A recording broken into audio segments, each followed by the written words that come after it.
adik-adik sekolah minggu. Apa kabarnya hari ini? Baik, puji Tuhan. Hari ini bersama dengan Kak Nina di Renungan Sekolah Minggu. Sebelum kita mulai, mari kita berdoa. Lipat tangannya, tutup matanya, kita berdoa. Tuhan Yesus yang baik, kami sudah siap untuk mendengarkan renungan hari ini. Engkau yang berkati kami Tuhan. Di dalam Kristus Yesus kami telah berdoa. Amin. Adik-adik, hari ini Kanina mau menceritakan satu tokoh dari Alkitab, yaitu raja pertama di Israel. Siapa ya kira-kira? Ada yang tahu? Oke, kalau ada yang belum tahu, kita dengarkan baik-baik ya. Jadi, ada seorang bernama Samuel. Dia adalah seorang hakim yang memerintah atas orang Israel seumur hidupnya. Namun, setelah Samuel menjadi tua, diangkatlah anak-anaknya, yaitu Yoel dan Abia menjadi hakim atas orang Israel. Namun, mereka tidak baik dan teladan seperti Samuel. Maka, orang-orang Israel datang kepada Samuel dan berkata, "Anak-anakmu tidak seperti engkau. Maka, angkatlah seorang raja untuk memerintah atas Israel." Didengarkannya lah perkataan bangsa-bangsa itu, dan Samuel menyampaikannya kepada Tuhan. Maka berdoalah Samuel kepada Tuhan, dan Tuhan berfirman kepada Samuel, "Dengarkanlah permintaan mereka, dan angkatlah seorang raja bagi mereka. Hanya peringatkanlah mereka dengan sungguh-sungguh, dan beritahukanlah mereka apa yang menjadi hak raja yang akan memerintah mereka."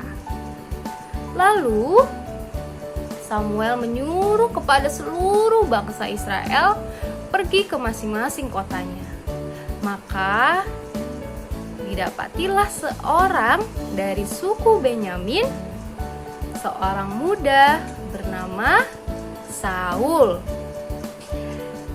yang tinggi, badannya besar, tidak ada seorang pun yang sama seperti dia di seluruh bangsa itu. Ia lebih tinggi dari siapa saja di Israel dan juga kuat.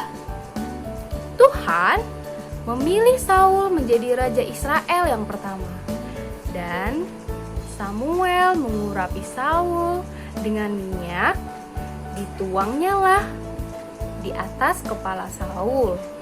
Ini adalah kebiasaan mereka pada zaman dulu untuk menunjukkan siapa yang telah diangkat menjadi raja. Orang-orang pun senang karena Tuhan telah menunjuk Saul sebagai raja, dan mereka pun pulang ke rumah mereka masing-masing. Lalu Saul pulang ke rumahnya ke Gibea. Bersama-sama dengan dia ikut pergi orang-orang gagah perkasa yang hatinya telah digerakkan oleh Allah. Saul pun tidak mengira bahwa ia cukup baik untuk menjadi raja Israel. "Aku ini dari suku Benyamin, suku yang paling kecil di Israel." Namun Tuhan suka kepada Saul karena walaupun Saul bukan orang yang miskin dan badannya tidak kecil, ia berasal dari keluarga kaya dan ia seorang yang tampan dan tinggi besar. Namun Saul tidak sombong, tidak berlagak seperti orang besar dan penting. Itu sebabnya Tuhan memilih Saul menjadi raja yang pertama di Israel. Demikian adik-adik cerita singkat dari tokoh Saul yang ditunjuk oleh Tuhan sebagai Raja Israel yang pertama. Adik-adik, sekian renungan hari ini. Mari kita tutup di dalam doa. lipat tangannya, tutup matanya, kita berdoa. Tuhan Yesus yang baik, terima kasih untuk renungan hari ini. Bimbing kami Tuhan, adik-adik sekolah minggu yang sedang sakit, Engkau yang berikan kesembuhan, yang sedang berduka, Engkau yang berikan penghiburan dan sukacita, yang sedang mengalami kesulitan, Engkau yang berikan pertolongan dan kemudahan. Biarlah Tuhan, apa yang kami kerjakan, apa yang kami katakan, itu semua seturut dan sesuai dengan kehendak Tuhan. Di dalam Kristus Yesus kami telah berdoa. Amin. Adik-adik, sampai jumpa di renungan selanjutnya.